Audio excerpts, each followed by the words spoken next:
Saudara, saya belum pernah buat sesi seperti ini ya. Jadi saya merasakan ketegangan semua kayaknya sore hari ini. Tapi mari kita rileks sejenak ya saudara ya.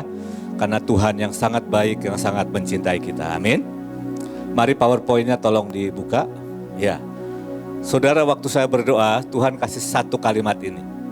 You are not alone. Saudara itu enggak sendirian. Tapi seringkali saudara ketika kita melakukan khususnya dosa perzinahan, percabulan ini, kita tuh seringkali sembunyi dan merasa sendiri. Betul apa betul? Betul, iya. Tapi sekali lagi Tuhan berkata, you are not alone. Ya, saudara nggak sendirian. Mari sama-sama kita membuka hati, membuka hidup kita di hadapan Tuhan. Tuhan tahu semuanya. Tuhan lihat semuanya, saudara. Ya, bahkan yang paling gelap dalam hidup kita, hidup saya, tidak ada yang tersembunyi di mata Tuhan. Oke? Engkau tidak sendirian. Dan kamu akan mengetahui kebenaran. Dan kebenaran itu yang saudara dan saya ketahui akan memerdekakan kita. Jadi apabila anak itu memerdekakan kamu, kamu pun benar-benar merdeka. Saya selama belajar dan merenungkan, saya dengarkan beberapa khotbah, karena ini perdana saudara ya, belum pernah saya khotbahkan. Jadi saya harus mengulang dan mengingat banyak hal. Kalau saya renungkan perjalanan hidup saya bilang Tuhan, sebenarnya hidup jalan sama Engkau, hidup dalam kebenaran, kekudusan dan kemurnian itu enak banget. Daripada dulu saya sering sembunyi di pojok sendiri ya. Dulu belum ada HP dulu ya saudara. Saya dulu dikasih teman buku. Saya kasih inisialnya saja ya. Mungkin sekarang sudah nggak ada. NC saudara ya. Mungkin yang zaman saya tahu itu buku itu. Di situ ada cerita yang sangat vulgar. Itulah yang merusak hidup saya ya. Itu yang salah satu yang merusak hidup saya. Nah, tapi saya mau berkata, saya tidak lebih baik dari saudara. You are not alone. Nah, kenapa you are not alone? Karena seluruh dunia, dari segala zaman, dari segala abad, bergumul dengan masalah yang sama. Ya, jadi jangan mau ditipu sama setan bahwa engkau sendirian. Yang membuat engkau sendirian adalah karena engkau sendirian. Yang kedua, you are not alone karena ada orang-orang yang melalui itu dan menang. Ibu Iin menang. Banyak para pemimpin yang menang. Yang ketiga, you are not alone. Karena sebenarnya ada Roh Kudus dalam hidup saudara. Jadi buat saya seharusnya kita ini orang yang berkemenangan. Makanya kita harus tahu kebenaran ya. Saya akan mulai dengan statistik dulu supaya saudara tahu bahwa kita nggak sendirian. Ini pergumulan semua orang, Kristen, non-Kristen. Ada yang menghalalkan segala cara ya. Kawin di bawah tangan lah atau apapun ya. Ini tahu bayangkan, ini saya belum nemu karena nemu statistik 2021, cuman tulisan-tulisan, saya males lah buatnya ya, kelamaan. Ini 2012, bayangkan saudara, 2012. Jadi 10 tahun yang lalu, 90% anak-anak. Sekarang udah gak tahu dengan handphone, mungkin udah 100% kah? Atau 99%. 12% situs, harusnya 25, salah ketik. Website itu isinya 25% itu situs porno. 70% pria melihat minimal sebulan sekali.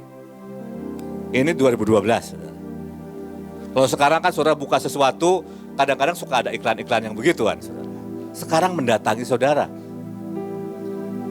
Ya, 1 dari 6 wanita zaman itu, sekarang saya nggak tahu. Berarti sekitar 17%. 25% pencarian itu ada situs porno. Dan yang saya kasih merah adalah begini. 50%, ini 2012. Saya yakin dengan COVID naik. Karena dengan KDRT naik. 50% dari pendeta ini pendeta Protestan, saudara. 2012. Jadi kita ini tidak sedang bergumul sendirian. Tarik nafas dulu ya. Agak lega kan saudara ya? Gak sendirian. Jangan biarkan kita bergumul sendirian. Sebab itu sesi ini diadakan ya. Next. Ini 2016. Ini khusus pendeta-pendeta Protestan di Amerika ya. Di Indonesia mungkin belum ada surveinya. Mungkin ada juga nggak tahu. Mengakui kecanduan atau bergumul dengan pornografi baik yang dulu maupun yang sekarang 57%. 64% pendeta muda, youth pastor. 40% masih bergumul karena masih langganan. 20%. 2,5 miliar email berisi konten porno.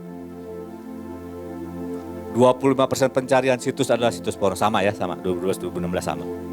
Ini resmi saudara ya. Nah, next. Saya nggak tahu kebaca nggak sama saudara ya. Yang atas sama statistik, yang kiri ini simptom. Saya pernah ada di situ saudara. Jadi hari ini mantan ya. Nggak sanggup untuk tidak melihat. Aduh, berjuang setengah mati tetap melakukan. Ada yang punya pengalaman sama? Nggak usah angkat tangan. Kalau nggak dikasih kesempatan marah. Tendency to get angry when denied of porno. Kemudian menjadi sangat rahasia, sembunyi sendiri, kamar dikunci, malam-malam gelap nonton sendiri. Ya mana ada nonton rame-rame kalau nonton film porno. Ya ada sekelompok anak muda. Dulu saya nonton film porno itu diajak sama teman Kristen loh saudara. Yang saya anggap pemimpin malah. Ngeri ya saudara. Ini kenyataan. Jadi saya katakan saya tidak lebih baik dari saudara. Oke? Nah, mereka akan terus nonton film porno walaupun punya konsekuensi yang negatif. Pasti, nih kanan nih. Merasa malu. Merasa bersalah. Lo tahu. Tapi ngulang lagi. Janji sama Tuhan enggak lah aku tobat. Tapi besok ngulang lagi. Betul ya? Kalau yang sudah menikah akhirnya adalah biasanya bercerai atau berhubungan seks tanpa keintiman. Cuman menyalurkan hasrat saja. Merasa kosong, merasa sepi, depresi dan riset terbaru itu merusak otak. Ya. Ini ilmu pengetahuan ya saudara ya. Next. 2 aja yang dibahas, pornografi sama perzinahan. Perzinahan baik yang sudah menikah maupun belum yang menikah. Ya, itu gambarnya cheating, statistik. Statistik perselingkuhan. Enggak laki, enggak perempuan, sama saja saudara. Cuma laki-laki lebih besar. 74% akan selingkuh jika dijamin tidak ketahuan. Kalau nggak ketahuan, 74% laki-laki mau selingkuh. Kalau perempuan 68%. Saya coba cari tahun berapa nggak ketemu, ya, nggak ketemu. Kemudian 22% berkata akan terus melanjutkan pacarin partnernya yang dia selingkuhi. Ya. Kemudian minimal 15% wanita yang sudah menikah pernah selingkuh sekali. 22% pria yang menikah pernah selingkuh sekali di Amerika. Kalau di sini tidak tahu. Tidak tahu ya saudara kalau di sini. Di sini saya tidak tahu. Tapi sekali lagi, apapun kondisi kita, apapun keadaan kita, kenapa saya tunjukkan ini? Bahwa kita tidak sendirian. Bahwa ada jalan keluar. Saya selalu bilang begini kalau saya lagi bicara tentang trauma. Semua kita ini sakit jiwa, saudara. Bedanya cuma kadarnya. Ada yang 1%, ada yang 5%. Kalau kebanyakan masuk rumah sakit jiwa, gitu kan? Gitu aja. Semakin kita sadar ada jiwa kita yang sakit dan kita perlu sembuhkan, semakin cepat saudara sembuh dan saya sembuh. Loh, saya akan selalu bilang sama saudara, bayangin saya ini, tadi Ibu In cerita ya, saya baru bisa menikmati makanan umur 40. Jadi saya bisa minum setiap hari selama saya kuliah, itu makannya Cranton Bowl. Apa itu? Roti kismis. Pagi roti kismis, siang roti kismis dan susu. Mungkin selama 5-6 tahun. Itu hanya orang yang sakit yang bisa begitu. Umur 40, Tuhan kasih mimpi, dilepaskan. Dari situ saya rasa makanan itu enak ternyata saudara. Makanya badan saya membesar. Ya, walaupun bukan alasan, itu bicara penguasaan diri. Saya punya sakit jiwa kalau saya lagi menghadapi masalah, saya sedih, saya akan mengurung diri di kamar, saya akan nyanyi, seangkatan saya akan tahu, wahai kau burung dalam sangkar. Ya toh? Ibu Deborah ketawa, itu lagu terkenal ya Bu. Saya nyanyi, saya nangis, saya nggak mau kemana-mana, saya mengurung di kamar, saya nggak mau ketemu orang. Sampai kelaparan, terpaksa keluar, gitu aja. Sembuhnya karena terpaksa keluar, tapi belum sembuh. Tapi sekali lagi Tuhan itu, Tuhan yang menyembuhkan. Jadi ini bukan cuma masalah dua tadi, segala aspek kehidupanmu Tuhan mau pulihkan. Karena roh, jiwa, dan tubuh harus terpelihara sempurna sampai kedatangan Tuhan. Dan yang mengerikan saudara, Wahyu berkata yang kudus akan semakin kudus. Yang berdosa akan semakin berdosa. Jadi kenapa hari-hari ini Tuhan mau bersihkan mulai dari kita, kalau kita nggak serius, bukan berarti setelah ini selesai saudara.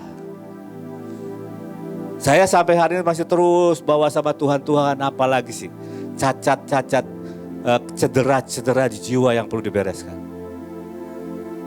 Saya terus. Karena kalau kita tidak bertumbuh, kalau kita tidak makan firman, kalau kita tidak merenungkan firman, percayalah sama saya, hobi lama akan balik. Jadi kita gak punya pilihan selain terus bertumbuh, terus mengejar Tuhan, terus mengejar kekudusan, terus mengejar kemurnian. Sekali kita lengah, percaya sama saya, hobi lama keluar. Walaupun mungkin kadarnya gak seperti dulu, tapi akan keluar. Ya. Oke, next. Saya akan kasih banyak firman, supaya itu yang masuk saudara ya. Jangan mencari pembenaran atau beralasan. Maksudnya begini, saya memang lahir dari sononya begitu. Keluarga saya memang, maaf, tukang kawin. Saya lihat silsilah saya dari bapak, dari ibu, sahami mawon. Yang membuat saya malu adalah begini bapak ibu. Dulu, sekarang saya udah gak kuat malu untuk itu, udah putus. Tapi sekali lagi di dalam Kristus kita ada ciptaan yang baru. Amin. Saudara bisa merdeka. Tapi jangan beralasan. Jangan mencari pembenaran. Satu hari saya bersyukur sih. Ini statement tante saya itu membuat saya bertekad, saudara. Saya ketemu tante saya. Tante saya itu bilang, "Look, kamu kok belum punya pacar sih? Paling kamu kayak papamu," katanya. Istrinya banyak. Hari itu saya buat statement saudara. Saya bilang saya akan hanya punya satu istri. Dan saya tidak akan punya banyak istri. Dan saya berkata saya mau break itu cycle. Itu siklus dalam keluarga saya. Saya rasa itu yang salah satu yang menjadi garis dalam hidup saya. Selain saya punya pertolongan karena saya minder dan malu. Kalau enggak mungkin menurut saya sudah maaf menghamili banyak orang. Untungnya saya pemalu, minder, ketemu orang aja takut, gimana ketemu perempuan. Tapi kalau saudara mau jujur dulu, ini mantan ya, saya ngomong Pak Luki mantan ya, bukan sekarang. Nanti, Pak Luki masih gitu ya, enggak, itu mantan. Ya. Kalau sekarang itu manten. Jadi kalau saya lihat perempuan cakep gitu, wah ini istri saya. Saya mulai bayangin saudara. Saya mulai make love sama dia di pikiran saya. Itu saya punya pikiran, punya memori ini, photographic memory, saudara. Saya bisa ingat wajahnya, lekuknya dan sebagainya. Jadi sebenarnya kalau menurut standarnya Tuhan Yesus, ya saya ini pezina. Betul nggak?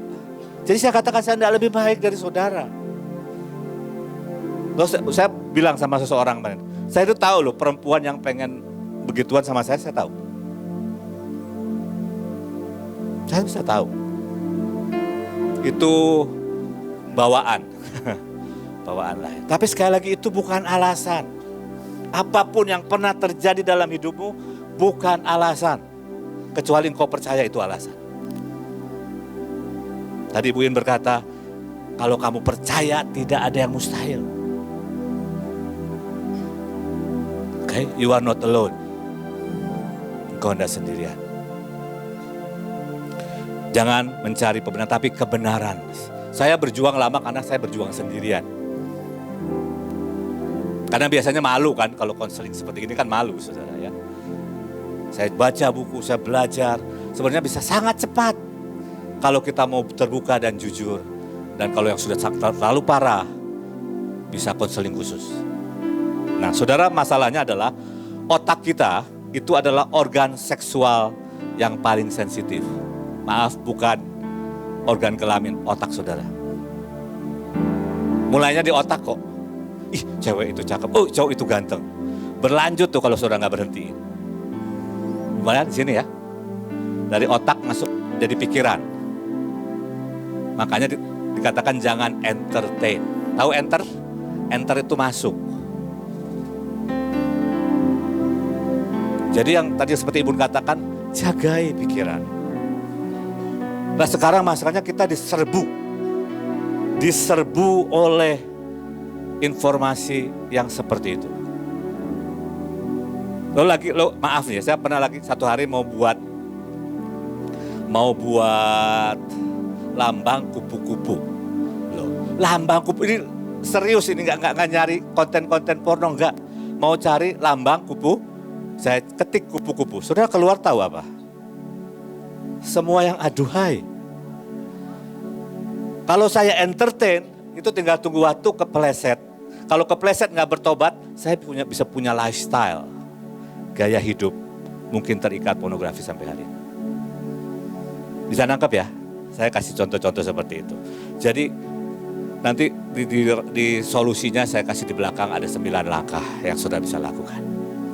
Ya, otak saudara ini, pikiran saudara itu medan pertempuran. Oke, next.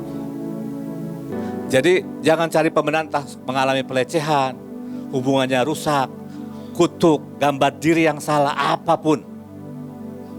Bukan alasan, karena ada solusinya. Kutuk Yesus bisa patahkan kutuk kok. Pelecehan Yesus bisa pulihkan kok gambar diri kita. Apapun saudara. Tapi mari tetapkan, putuskan di hatimu. Mulai hari ini aku tidak akan cari alasan. Aku mau cari kebenaran. Aku mau cari Tuhan dan aku mau sembuh. Maka engkau pasti sembuh. Apalagi waktu saya habis belajar hukum dan ketetapan, saya makin ngerti Tuhan. Sebenarnya tidak ada alasan. Engkau itu sudah bayar begitu mahal. Tuhan Yesus bayar mahal buat kita. Ya. Nah, tapi semua pelecehan, perkosaan, apapun yang negatif itu membawa luka di jiwa. Injury di jiwamu, di emosimu. Nah, seringkali orang nggak sembuh, nggak beresin ininya. Yang keluar ya yang lainnya, cari perhatian, ya. Kalau kurang kasih bapak misalnya, cari buaya darat gitu ya. Padahal banyak buaya di air, saudara.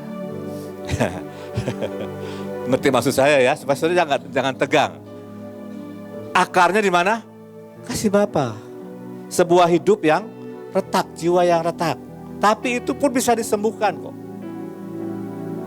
Pernah diperkosa berapa kali? Bisa disembuhkan kok. Saya dulu punya staff, pernah diperkosa. Saya nggak tahu detailnya bagaimana dia sembuh. Tapi saudara, Setiap kali pelayanan hati Bapa, buat anak-anak yang dilecehkan, setiap kali dia peluk, itu dahsyat anak-anak dijamah Tuhan. Pulih, sampai hari ini berkeluarga, punya anak, anaknya berhasil. Bisa kok. Ya, jadi yang pertama adalah mari putuskan. Jangan biarkan ada pembenaran. Jangan cari alasan. Tapi cari karena kebenaran yang dekat saudara ya. Nah, ini menarik sekali ayatnya. Yakobus 1 ayat 14 sampai 15. Tetapi tiap-tiap orang dicobai oleh keinginannya sendiri. Karena ia diseret dan dipikat olehnya, dan apabila keinginan itu telah dibuahi, ia melahirkan dosa, dan apabila dosa itu sudah matang, ia melahirkan maut. Kalau the message itu bagus sekali ya.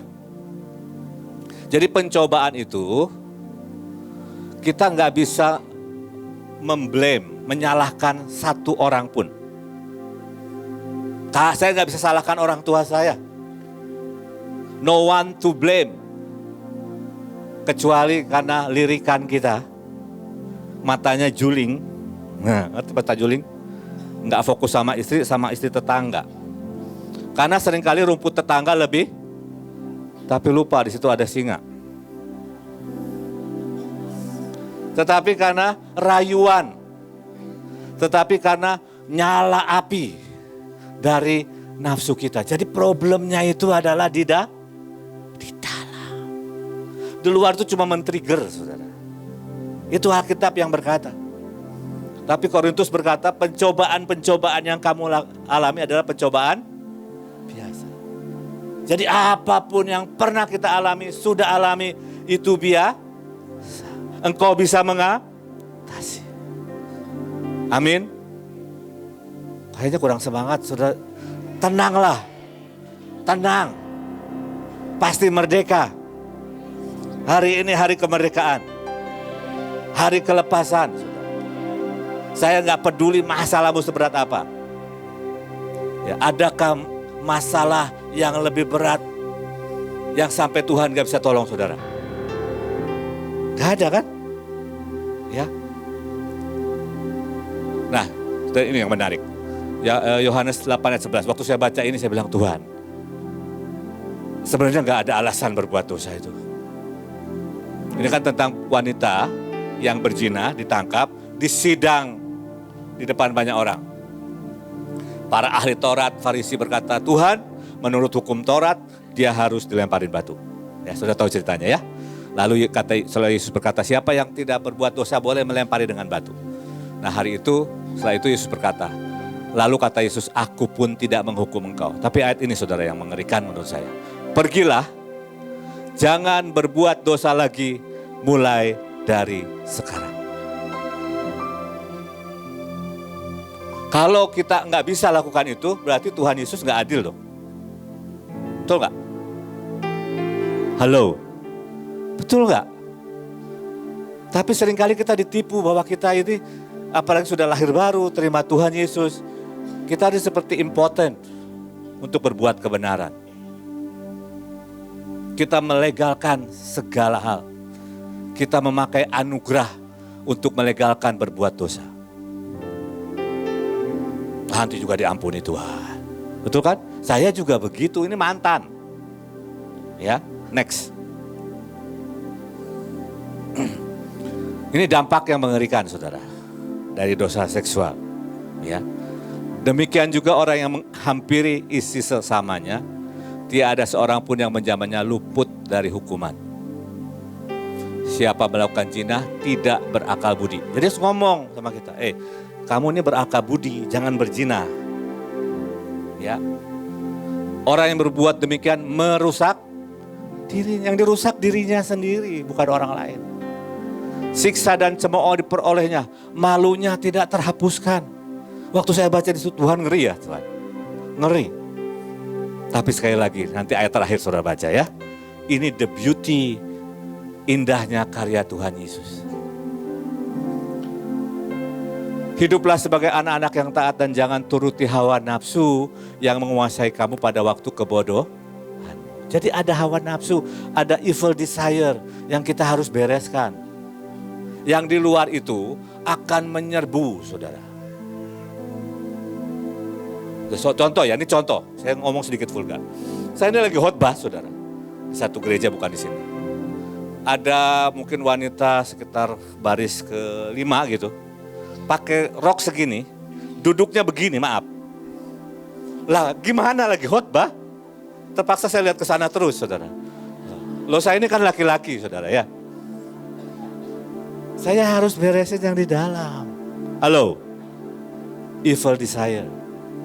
Kamu nggak bisa, nggak pakai handphone, nggak nonton TV, ya, pakai kacamata hitam mungkin, nggak bisa. Problem itu bukan di luar, problem is inside you. Oke, next. Kita baca bersama-sama 2 Korintus 5 ayat 17. Ya, bisa baca? 3, 2, 1.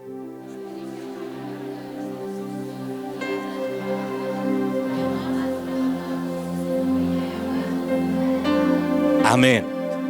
Yang lama sudah berlalu, yang baru sudah datang. Apanya? Pikirannya tetap kotor kok. Betul? Badan yang gemuk ya tetap gemuk, yang kurus ya tetap kurus. Apanya yang baru? Roh saudara baru. Ada potensi yang luar biasa. Tapi jiwamu perlu transformasi. Inilah masalahnya banyak orang. Kenapa kemarin Ibu Miss Iren berkata, mulai dengan mencintai firman. Karena masalah tadi medan pertempuran di mana? Di pikiran. Kalau setiap hari kita isi pikiran kita dengan berita, dengan konten-konten yang kotor, ya pikiran kita kotor. Dan hidup kita akan kotor. Tapi kalau kita isi pikiran kita dengan firman Tuhan, ya hidupmu jadi bersih. Pak, kalau gitu gak baca berita. Bukan itu poinnya. Apa yang kamu masukkan ke pikiranmu. Makanya Filipi 4 ayat 8 berkata apa? Semua yang baik, semua yang benar, semua yang disebut kebajikan, semua yang kudus, apa katanya? Pikirkanlah itu. Jadi waktu baca berita, kalau ini gak bagus, gak usah dibaca. Kalau ada film itu nggak bagus, nggak usah dilihat. Karena engkau ciptaan baru. Amin. Next. Tetapi tubuh bukanlah untuk percabulan, melainkan untuk Tuhan, dan Tuhan untuk tubuh. Tuhan menginginkan tubuh saudara. Kalau saudara nggak punya tubuh, saudara ilegal di bumi ini. Ngerti nggak maksud saya? Saudara harus pulang kalau nggak punya tubuh. Jadi dijaga ini tubuh. Mau sehebat apapun urapanmu, mau sehebat apapun kekuatanmu, kalau nggak ada tubuh nggak bisa. Dan tubuh ini bukan untuk percabulan, melainkan untuk Tuhan. Dan Tuhan untuk tubuh. Tidak tahukah kamu bahwa tubuhmu anggota Kristus? Akan kuambilkah anggota Kristus untuk menyerahkannya kepada percabulan? Sekali-kali tidak. Atau tidak tahukah kamu bahwa siapa yang meningkatkan dirinya, kolao, ngelem, tempel, ya, menjadi satu tubuh dengan dia. Sebab demikianlah kata nas, keduanya akan menjadi satu daging. Tetapi siapa yang mengikatkan dirinya pada Tuhan, menjadi satu roh dengan Tuhan. Kenapa dosa percabulan, dosa perzinahan ini begitu mengerikan? Karena ada penyatuan. Karena itu terjadi di tubuh kita. Karena itu terjadi di otak kita, di pikiran kita, di perasaan kita, di seluruh keberadaan kita. Itu problemnya dengan dosa ini. Saudara, satu hari di Kana, ya, tahu di Kana? Yohanes pasal yang kedua. Saya lagi mempersiapkan khotbah untuk peserta. Tiba-tiba di kepala saya ini keluar statement begini. Tahu nggak kenapa mujizat pertama itu terjadi di Kana? Karena ini salah satu yang harus dipulihkan. Yang namanya pernikahan. Karena pernikahan itu tidak gampang. Makanya mujizat diperlukan. Dan saya mau berkata ada mujizat buat hidup kita. Ada mujizat buat keluarga kita. Tapi seberapa engkau mau memeluk kebenaran. Bisa berkata, saya ini pernah kejadian ya. Jadi kita nggak pernah berkata ini konten pornografi, nggak pernah. Bilangnya adult content. Konten orang dewasa. Dunia coba membungkus dosa dengan bahasa marketing. No, itu bukan adult content, itu pornografi. Itu percabulan. Sampai kita mengaku itu, menempatkan itu pada tempatnya, dan mengaku sama Tuhan, Tuhan aku sudah bersalah. Mungkin kita perlu mengaku sama pasangan hidup kita, sama pemimpin kita, kami sudah bersalah dan benar-benar bertobat, baru dapat kelepasan. Tapi selama kita beralasan dan mengkamuflasekan, kita nggak akan dapat kemerdekaan. Atau tidak tahukah kamu bahwa tubuhmu adalah bait Roh Kudus yang diam di dalam kamu, Roh Kudus yang kamu peroleh dari Allah, dan bahwa kamu bukan milik kamu sendiri. Saya yakin Bapak Ibu tahu ayat ini. Dan dulu seringkali saya menangis, Tuhan, Roh Kudus Kau ada dalam hidupku. Tapi aku mengotori dengan percabulan, dengan pornografi, dengan kemarahan, dengan kebekuan. Saudara, kita melakukan dosa seringkali secara sadar dengan ada Roh Kudus di dalam hidup kita. Itu yang paling buat saya sedih sebenarnya. Sebelum kita mengotori mezbah di sini, kita mengotori bait Tuhan. Ini bait Tuhan yang asli. Itu bait Tuhan yang asli. Yang dibangun oleh Tuhan sendiri. Dan kita mengotori itu. Termasuk saya kan mantan ya. Kita berdosa dengan Roh Kudus di dalam kita. Next. Saya sengaja kasih ayat-ayat ini supaya kita sadar, kita mengerti konsekuensinya.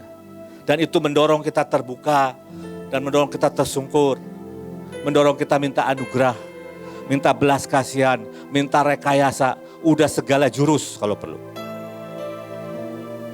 Karena ingatlah ini baik-baik. Ingat baik-baik.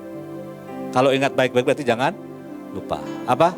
Tidak ada orang sundal, orang cemar, atau orang serakah. Artinya penyembah berhala yang mendapat bagian dalam kerajaan Kristus dan Allah.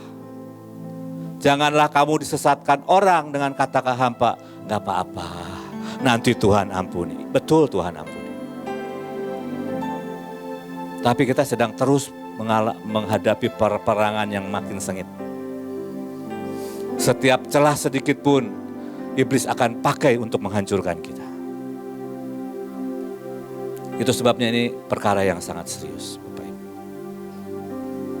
Sangat-sangat serius. Hendaklah kamu semua penuh hormat terhadap perkawinan. Dan janganlah kamu mencemarkan, apa saudara? Tempat tidur. Sebab orang-orang sundal dan pezina apa? Akan dihakimi Allah. Ada penghakiman, saudara. Ada hukuman. Pengampunan tidak menghilangkan penghukuman. Anugerah tidak membuat hukum tidak berlaku.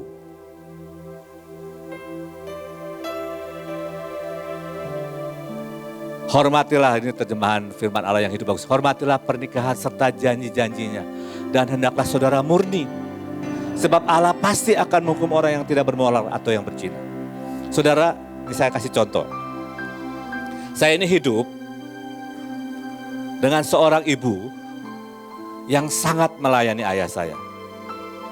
Pokoknya papa saya mau pergi jam berapapun, disiapkan air panas, baju baru, masakan segar, semuanya. Benar-benar istri yang menurut saya nggak nemuin lah istri seperti itu. 18 tahun saya melihat itu. Jadi di kepala saya, di alam bawah sadar saya, seorang istri itu harus begitu. Nah, saya menikah dengan noni Belanda, dengan gaya hidup yang, ya masih kamu bisa kerjakan sendiri kok. Orang bisa jalan aja gitu. Bukan berarti beliau nggak masak, beliau masak. Tapi gayanya beda, saudara. Nah, satu hari, ini saya ngajarin saudara.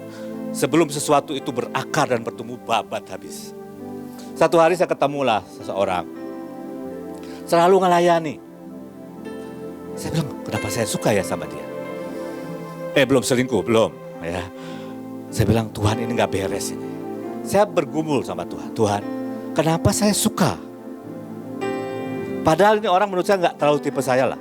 Tapi saya suka. Dan Tuhan bilang, kamu ingat, kamu itu tanpa sadar ingin istri seperti ibumu. Saya mulai bergumul, saya mulai ngomong, Tuhan, lu sadar, istrimu itu bukan mamamu. Ayo, wake up, bangun. Saya mulai bergumul, berurusan dengan itu. Nah, banyak orang itu gak berurusan dengan ini. Dia menjadikan ini alasan. Istri gua gak ngerawat gua. Istri gua gak seperti mama gua. Gua cari seperti yang gua mau. Bisa nangkap ya? Bukan cuma saya, satu hari istri saya juga begitu. Untungnya kita ini selalu cerita. Dia bilang, kenapa ya aku suka kalau jalan-jalan sama rombongan itu. Karena diperlakukan seperti wanita mulia. Semuanya gak boleh angkat barang. Wah, semua dibukain pintu. Kalau saya, Pak, lu buka pintu sendiri aja lah ya. Tapi sama dia juga. Dia bilang, yang aku kok begini. Dia bawa foto saya. Ya. Dia pagi-pagi telepon saya. Doain aku dulu katanya. Supaya aku ini gak terjerat. Nah, banyak orang itu enggak putuskan seperti itu. Udah tahu ini barang terlarang, dilihat lagi.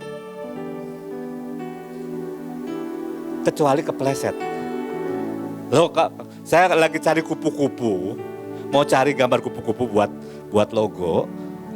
Munculnya kupu-kupu malam. Nah, itu kepleset, saudara ya.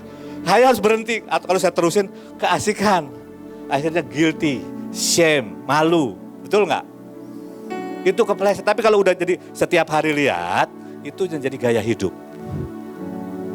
Saudara harus bedakan loh ini ya. Amin. Ya. Oke, next. Nah, saya mau cerita. Saudara tidak bisa berhenti kecuali saudara membencinya. Satu hari saya bergumul sendirilah dengan Tuhan. Saya ini suka pornografi, nanti nonton, nanti bertobat. Yang bawah lah, saya itu yang bawah tuh. Tobat. Hari ini bertobat, ya nanti bulan depan jadi lagi. Begitu terus. Sampai saya frustrasi dengan diri saya. Siapa di sini yang sudah frustrasi? Wah, nggak ada. Oh, ada. Bagus. Siapa yang sudah frustrasi? Karena saudara butuh frustrasi. Satu hari saya ngomong, Tuhan, cabut deh nih desire ini, keinginan seperti ini. Percayalah itu doa yang tidak akan dijawab. Nggak akan. Tuhan menciptakan saudara sempurna dengan semua perasaan, keinginan. Itu membuat hidup indah, saudara. Tapi satu hari Tuhan bilang begini, kamu nggak bisa tobat, nggak. Selama kamu masih menyukai dan mencintai itu. Saya bilang sama Tuhan, Tuhan, ini bayangin, buat dosa ngomong sama Tuhan. Kalau engkau enggak buat saya benci, enak, saya nggak bisa kok Tuhan. Terlalu indah untuk dilupakan.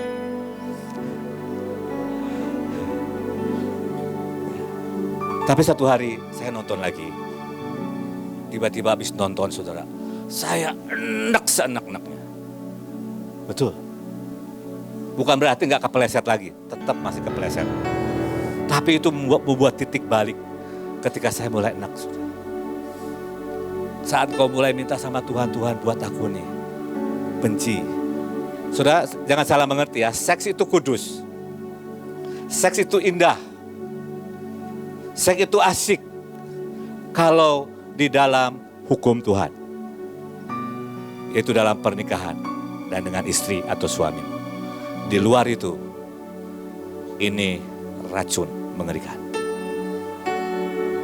Bisa nangkap? Ya. Kita akan belajar dari dua tokoh. Bahkan ada tokoh yang ketiga nanti. Menurut saudara, siapa yang punya orang tua oke? Samson apa Yusuf? Siapa yang bilang Samson? Oke. Siapa yang bilang Yusuf? Siapa yang gak angkat tangan?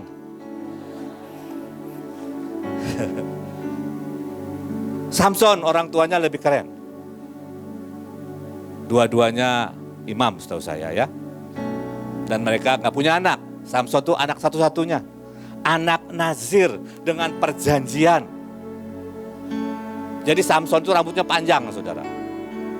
Salah satu yang rambutnya panjang juga Samuel. Karena nazir, gak boleh cukur rambut. Yusuf, ya keluarganya mirip saya lah. Perseteruan dan macam-macam. Dan dia lahir dari keinginan ibunya karena mandul. Jadi secara keluarga siapa lebih baik? Samson.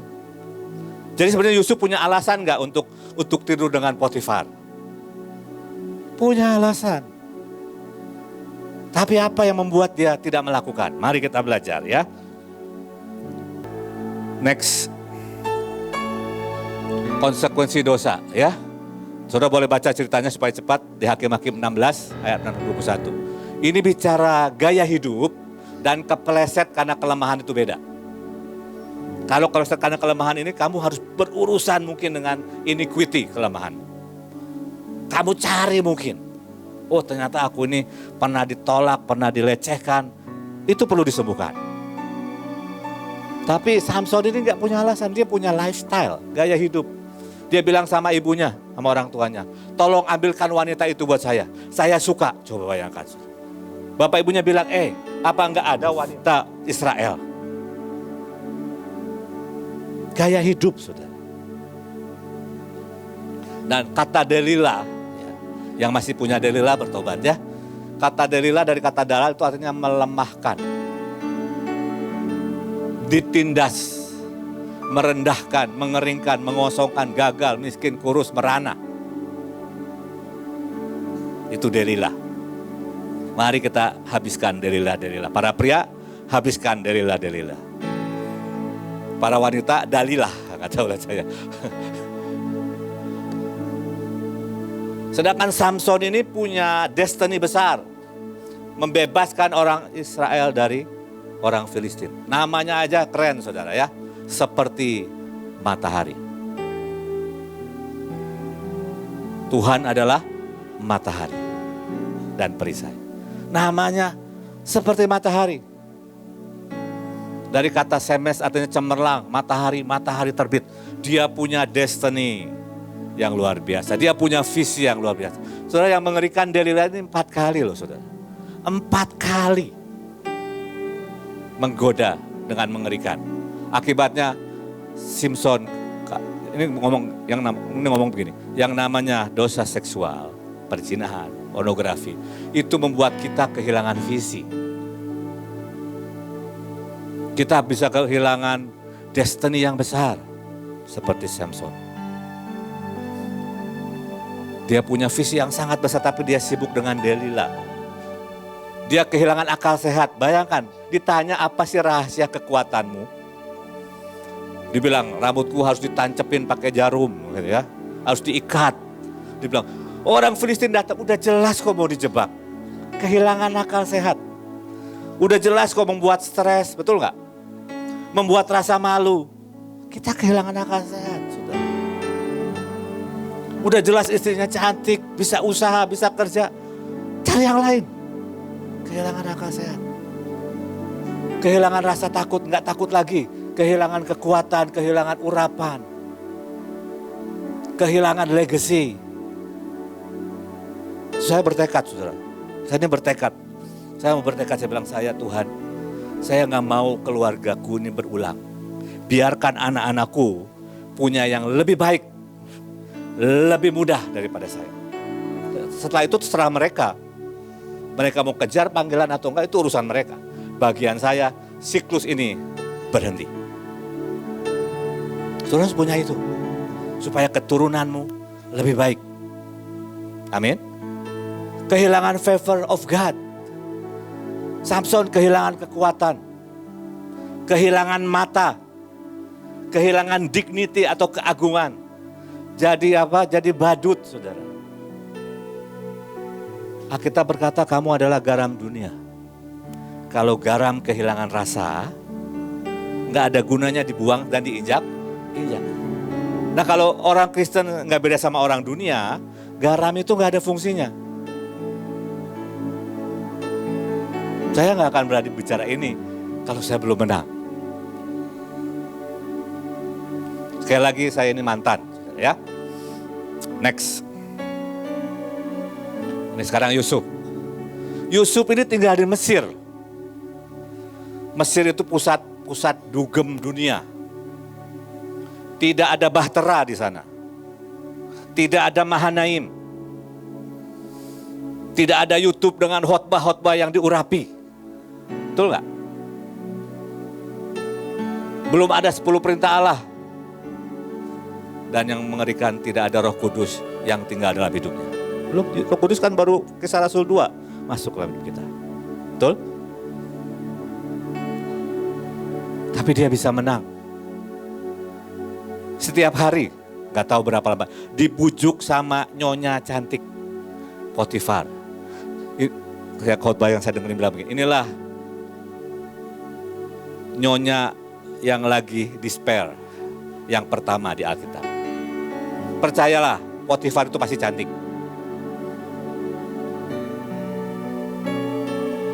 Ayo mas, tidur sama aku. Ayo mas, ngopi dulu. Loh, saya bukan gak ditawarin. Saya kalau ke Maluku Utara ya, nanti ada orang mau pijitin saya. Sebenarnya jangan. Saya takut. Takut kenapa Pak? Takut gak kuat. Seringkali kita nggak tahu diri, nggak mengenal diri kita sendiri, kelemahan kita. Saya mau cerita lebih vulgar lagi ya, supaya saya ngerti. Saya cerita di sisi laki-laki, saya nggak tahu perasaannya jadi perempuan. Jadi maafkan. Waktu saya remaja, saya lupa umur berapa, masih remaja, saudara. Saya ini cuma disuruh ngerok, tahu ngerok? Ngerokin oma saya. Dia pakai celana dalam dan kutang. Normal dong. Tapi penjol saya berdiri, saudara. Saya mau bicara apa sih? Laki-laki itu tetap laki-laki. Kalau ada perempuan tanpa sehelai benang, pasti penjolnya berdiri kok. Tahu penjol? Ya, puji Tuhan. Yang nggak ngerti nggak apa-apalah, saudara ya. Kalau pakai istilah tertentu, nggak enak menyinggung suku tertentu. Kalau penjol kan, ya sudahlah. Next. Kita tidak punya alasan, saudara, untuk tidak berkemenangan. Lanjut ya. Saya suka banget sama Yusuf.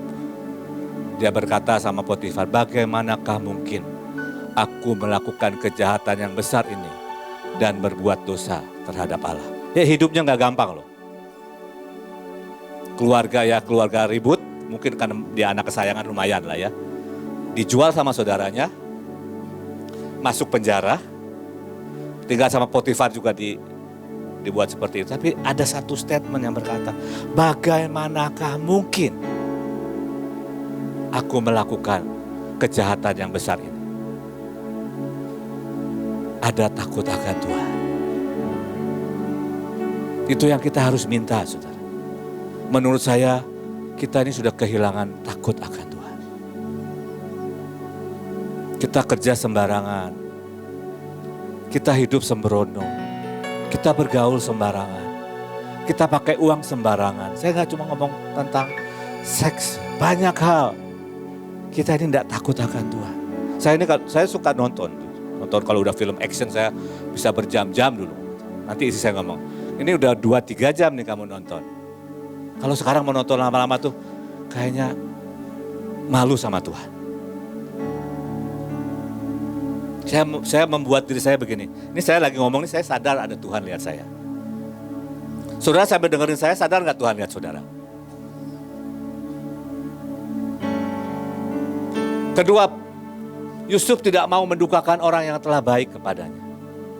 Coba ingat-ingat ya kalau kita buat ini nih, kita ini mendukakan istri kita, melukai anak kita, melukai pemimpin kita, seringkali kita lupa. Ini bisa memotivasi kita untuk hidup benar. Saya gak mau anak-anak saya punya kisah kayak saya. Lumayan lah menurut saya, jadi anaknya Pak Luki itu lumayan. Mestinya.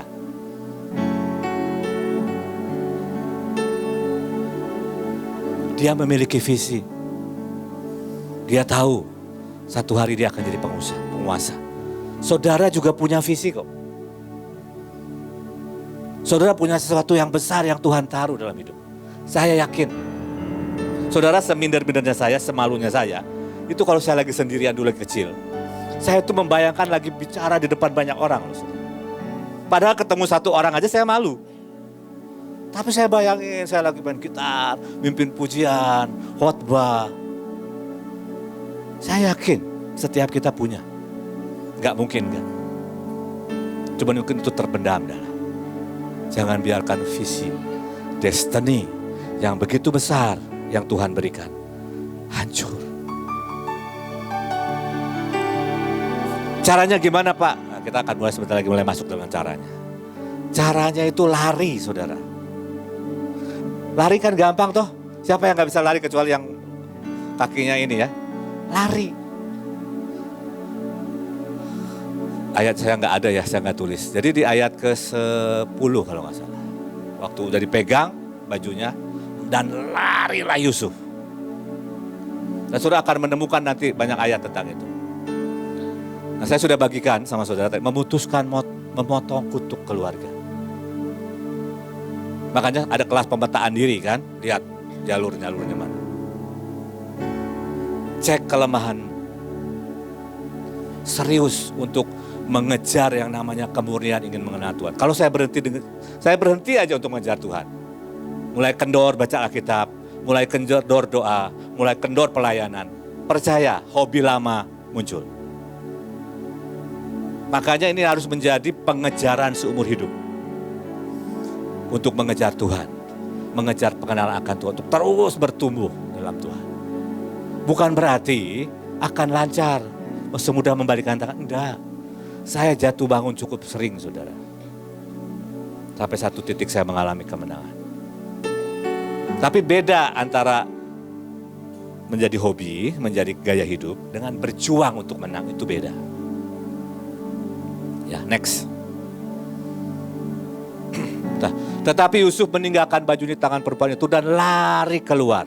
Nah, dalam bahasa Indonesia 1 Korintus 6 ayat 18 itu dikatakan jauhkanlah dirimu dari perjabulan. Kalau bahasa Inggris itu dikatakan flee. Flee itu lari sekencang-kencangnya.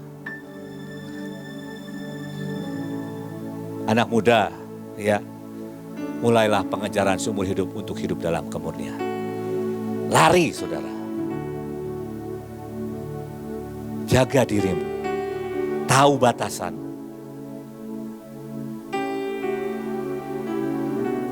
Saudara jangan fight yang namanya hawa nafsu. Gak bisa. Lari. Jangan anggap dirimu kuat. Nah ada orang kan, cerita klasik dulu begini. Nanti saya kalau orang lagi berjodoh sama tidak seiman, nanti aku menangkan dia kok. Gak ada saudara. Kita harus memenangkan dunia, bukan memenangkan calon suami, bukan. Next, cepat saja, udah jam 5. Yang mau sembuh ya, pertama sadari dulu. Ada gak cedera di jiwa, emosi, bahkan keterikatan dan kutuk. Udah, mungkin kalau udah ikut kelasnya Ibu Iren, udah pentahiran tuh, udah beresin tuh ya.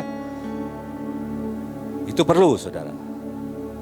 Yang namanya sembuh di jiwa, di emosi. Karena itu jadi pijakan. Karena setiap kalau gini, iblis itu bisa tahu gelombang kita. Kalau gelombang kita ini haus akan perhatian, dia akan kirim orang memberi perhatian sama saudara yang menjebak saudara. Makanya perlu diberesin cedera di jiwa. Ya, misalnya haus kasih sayang, sendirian, sepi. Nah, kenali saudara. Itu suara sakit.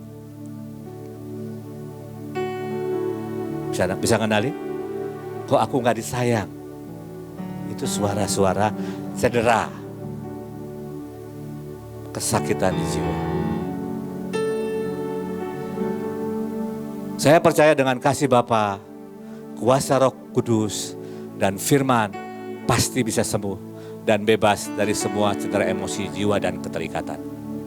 Langkah pertama, mari terima kebenaran. Jangan beralasan. Dosa adalah dosa. Saya kasih contoh lagi. Dulu saya merasa yang namanya kebekuan itu oke-oke sajalah. Betul sudah, serius. Kalau yang ngadepin apa juga saya gak pusing gitu ya. Ada apa saya gak peduli, kan aman toh. Sampai satu hari pemuritan dan ada satu statement dari Ibu In berkata, kebekuan adalah dosa. Saudara, cukup lama saya mencari untuk sembuh, saudara.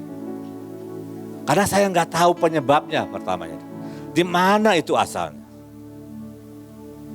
Tapi itu tidak menjadi alasan untuk saya beku. Saya paksa, saya berusaha untuk terus tidak beku.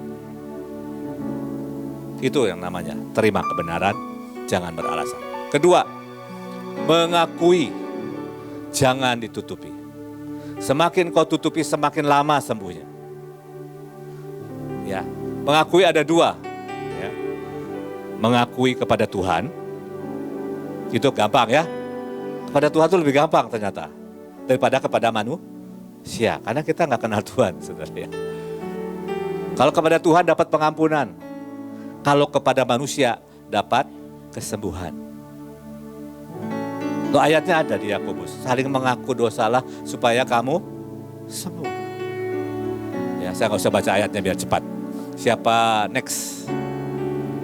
Yang kedua, yang ketiga, jangan memengarangi tetapi larilah menjauh. Jauhkan dirimu dari pencabulan. Setiap dosa yang dilakukan manusia terjadi di luar dirinya. Tetapi orang yang melakukan pencabulan berdosa terhadap dirinya sendiri. Karena terjadinya di kepala saudara. Terjadi di tubuh saudara. Kalau mencuri kan di luar. Ini mengerikan saudara ya. Tadi ayatnya Yesus sampai bilang begini. Tetapi aku berkata kepadamu, setiap orang yang memandang perempuan serta menginginkannya sudah berzina dengan dia di dalam hatinya. Maka jika matamu yang kanan menyesatkan engkau, apa saudara? Cungkil dan buang.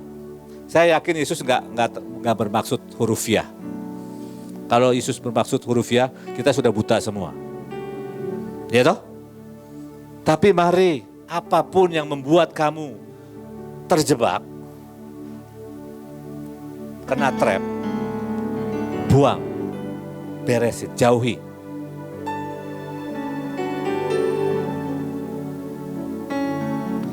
Ini contohnya Ayub. Aku telah menetapkan syarat bagi mataku. Masakan aku memperhatikan anak dara. Kalau bahasa Inggrisnya dikatakan, I have made a covenant. Aku buat perjanjian. Mataku ini gak akan juling, gak akan jelalatan. Jadi kalau ada bercandaan begini, boleh lihat perempuan cantik sekali aja. Jadi diikutin gitu kan sekali aja kan. Harusnya enggak saudara ya. Palingkanlah wajah. Itu loh maksudnya. Dan banyak orang di entertain yang begitu. Entertain itu gampang, enter itu masuk ya. Jadi hiburan yang masuk. Itu yang mengotori pikiran. Dan engkau adalah semurni pikiranmu. Kalau pikirannya kotor, ya kotor seluruh dirimu. Ngeri kan? Untuk itu saudara harus mengenal dirimu, mengenal kelemahanmu, mengenal latar belakang. Mari ke sana dan beresan bersama Tuhan. Tuhan, aku pernah mengalami ini. Dan itu membuat aku selalu mencari kasih sayang seorang wanita atau seorang pria. Itu membuat aku selalu pengen diperhatikan. Apapun. Mengenal diri, kelemahanmu, latar belakang. Kenapa saya selalu jaga jarak? Ya. Saya memeluk orang biasanya cuma di ibadah. Kalau sendirian berdua, ngeri. Takut tidak kuat. Oke, next yang keempat. Produktif. Dengan kegiatan yang membangun. Sudah tahu seringkali saya kepleset gimana kalau pulang dari pelayanan gini, ini capek ya. Duduk di sofa saya, nyalakan handphone, saya akan mulai lihat YouTube. tentang pertanian, tentang apalah. Itu muncullah yang buat kepleset. Saya lihat juga. Banyak orang tidak memakai waktunya dengan baik. Menganggur itu, apalagi pikiran yang menganggur. Bukan berarti harus mikir, terus enggak saudara ya. Pikirannya dibiarkan, tidak merenungkan firman. Itu membuat yang jahat bisa masuk. Efesus 5 ayat 16 berkata, pergunakanlah waktu yang ada. Saya suka bahasa Inggris dikatakan redeeming time. Tebus waktumu. Karena hari-hari ini adalah jahat. Nah, kita akan belajar dari a man after God's own heart. Daud. Orang yang berkenan kepada Tuhan. Ada 929 ayat tentang Daud. Tapi ada 3 ayat yang mengerikan. Hari itu harusnya Daud memimpin perang. Tapi dia suruh Yoab pergi perang. Jadi dia berada di tempat yang salah. Dia menganggur hari itu jalan-jalan di Soto. Dan dia melihat yang salah.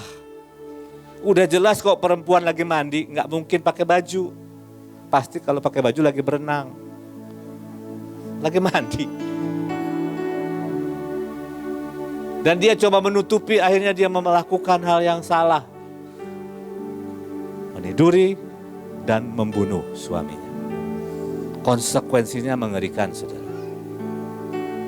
Anaknya mati, anaknya bunuh-bunuhan, anaknya berontak. Mari, kalau saudara belum punya kegiatan yang positif, yang produktif, masuklah dalam pelayanan unit-unit yang memberikan kegiatan yang produktif. Karena saya nggak tahu, orang zaman gini orang-orang masih suka kongkow, tahu kongkow? Lama gitu kongkow, nggak jelas kongkownya kemana. Hah? Ya nggak tahu lah apa gitu. Ngobrol sana kiri kanan. Redeeming the time. Selamatkan waktu. Bukan nggak boleh ngobrol, silakan ngobrol, tapi ada tujuannya, ada value-nya. Isi ini kepala kita ini. Isi hati kita dengan kebenaran. 5. Ini sebenarnya 2 sisi yang berbeda. Perzinahan, percabulan, itu kan sebenarnya hubungan intim. Betul? Tapi sisi yang salah. Sebenarnya kita diciptakan untuk hubungan intim dengan Tuhan. Makanya kita harus membangun keintiman dengan Tuhan. Bangun persekutuan dengan Tuhan. Bangun persekutuan dengan Roh Kudus. Dan berdoa. Seringkali kepeleset saya adalah saya menggeser jam doa saya. Harusnya jam 9 doa, 9 malam doa, nantilah nonton dulu. Pasti kepeleset. Karena Tuhan berkata berjaga-jagalah dan berdoa. Supaya kamu jangan jatuh ke dalam pencobaan. Kenapa kita masuk ke dalam pencobaan? Karena enggak berjaga dan berdoa. Sesederhana itu, saudara. Seringkali kita tidak punya habit, kebiasaan yang baik. Tadi Bu In ngajarin SMA. Sapu bersih. Itu penting loh, saudara. Penting banget. Karena seringkali kita masuk satu atmosfer, yang atmosfernya itu bisa penuh dengan perzinahan. Saya pernah ceritakan di sini ya. Saya ke satu kota. Saya tahu bersih, saya clean. Habis doa puasa, habis doa, habis nyembah, habis baca firman. Kenapa ini pikiran kotor kemana-mana? Saya doa, Tuhan ini saya salah apa ya? Rasanya saya nggak nonton, nggak baca koran gitu ya. Tuh Kudus ingat kamu ada di mana? Kadang-kadang saya lupa ada di mana, sudah sering pergi. Oh ya saya di kota ini Tuhan. Dan saya ingat kota itu adalah salah satu kota dengan HIV AIDS tertinggi di Indonesia. Langsung saya ngerti, oke Tuhan, saya sapu bersih. Dan bersih. Itu salah satu habit yang baik. Prosedural yang baik. Tapi membangun keintiman, ngobrol sama Roh Kudus, termasuk mau buat dosa, ngobrol sama Roh Kudus. Itu akan membuat engkau terluputkan. Saya kasih contoh yang vulgar ya, vulgar. Ini saya masih mantan dulu, lagi sekolah. Saudara, saya tahu tempat-tempat di mana saya bisa lihat wanita tanpa baju. Ya di sana kan banyak, saudara ya. Itu saya habis nonton film macam-macam. Semua gejolak penuh dalam diri saya. Saya bilang, Tuhan, aku tidak tahan lagi. Kalau hari ini saya mau ke daerah itu, kalau ada perempuan yang mau saya ML. Udah begitu loh saya. Saya naik sepeda, tapi saya ngobrol sama Tuhan. Ini bukan melegalkan. Saya cuma ngasih tahu. Kalau kita terus berhubungan dengan Tuhan, Tuhan itu tolong kita. Saya naik sepeda balap saya. Di Belanda itu ada jalur sepeda. Di depan saya tuh saya lihat persis botol pecah loh saudara. Nggak bisa menghindar. Nggak jadi. Saya pulang tambal ban. Saya bilang, Tuhan terima kasih. Saya tetap berjaga menikah Tuhan. Tapi mari bangun keintiman. Mari berdoa. Pak Yusak ngajarin, kamu mau buat apapun, termasuk buat dosa, mungkin gak ada teologinya. Ngomong sama Tuhan. Daud itu ngomong apapun, kesel sama orang, ngomong sama Tuhan. Jangan ngomong sama orang. Kalau saudara kesel sama pemimpin, jangan ngomong sama orang. Ngomong sama Tuhan. Coba deh lihat Mazmur, apapun diomongin. Dikejar-kejar musuh diomongin, anak berontak diomongin. Dia pengen mati, ngomong sama Tuhan. Apapun. Bangun ini saudara ya. Next. Kalau saudara seperti saya, mantan, dan sering bermain dengan imajinasi yang kotor, saudara harus belajar suka firman Tuhan. Kalau enggak sangat susah untuk pikiran kita ini bersih. Alkitab berkata, dengan apakah seorang muda mempertahankan kelakuannya bersih dengan menjaganya sesuai dengan firman. Dalam hatiku aku menyimpan janjimu supaya aku jangan berdosa terhadap engkau. Taruh janji Tuhan dalam hidup.